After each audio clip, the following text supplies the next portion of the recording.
Chapter 7. When the Lord thy God shall bring thee into the land whither thou goest to possess it, and hath cast out many nations before thee, the Hittites, and the Girgashites, and the Amorites, and the Canaanites, and the Perizzites, and the Hivites, and the Jebusites, 7 nations greater and mightier than thou, and when the Lord thy God shall deliver them before thee, thou shalt smite them, and utterly destroy them. Thou shalt make no covenant with them, nor shew mercy unto them. Neither shalt thou make marriages with them. Thy daughter thou shalt not give unto his son, nor his daughter shalt thou take unto thy son.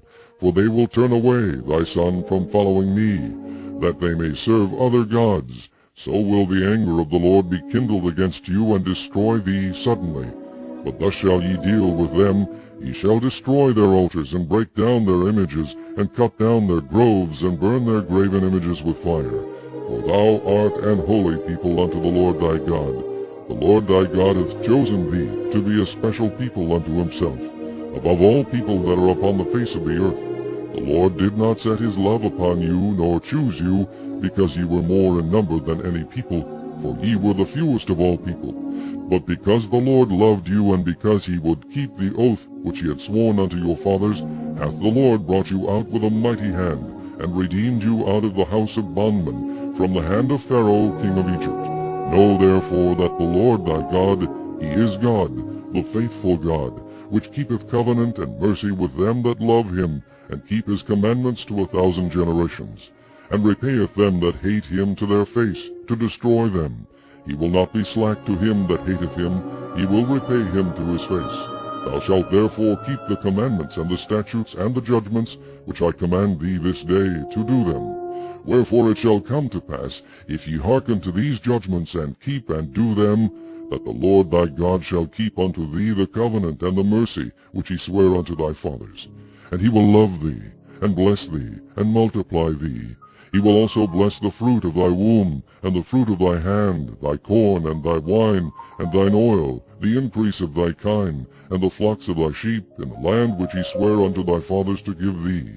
Thou shalt be blessed above all people.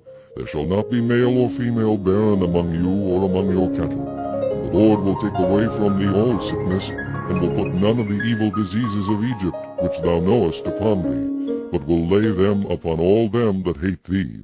And thou shalt consume all the people which the Lord thy God shall deliver thee.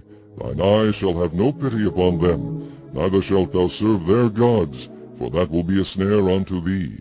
If thou shalt say in thine heart, These nations are more than I, how can I dispossess them? Thou shalt not be afraid of them, but shalt well remember what the Lord thy God did unto Pharaoh and unto all Egypt, the great temptations which thine eyes saw, and the signs, and the wonders, and the mighty hand, and the stretched out arm whereby the Lord thy God brought thee out, so shall the Lord thy God do unto all the people of whom thou art afraid. Moreover, the Lord thy God will send the hornet among them, until they that are left and hide themselves from thee be destroyed. Thou shalt not be affrighted at them, for the Lord thy God is among you, a mighty God, and terrible. And the Lord thy God will put out those nations before thee by little and little.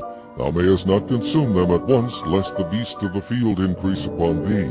But the Lord thy God shall deliver them unto thee, and shall destroy them with a mighty destruction until they be destroyed. And he shall deliver their kings into thine hand, and thou shalt destroy their name from under heaven. There shall no man be able to stand before thee, until thou have destroyed them. The graven images of their gods shall ye burn with fire. Thou shalt not desire the silver or gold that is on them, nor take it unto thee, lest thou be snared therein, for it is an abomination to the Lord thy God. Neither shalt thou bring an abomination into thine house, lest thou be a cursed thing like it. But thou shalt utterly detest it, and thou shalt utterly abhor it, for it is a cursed thing.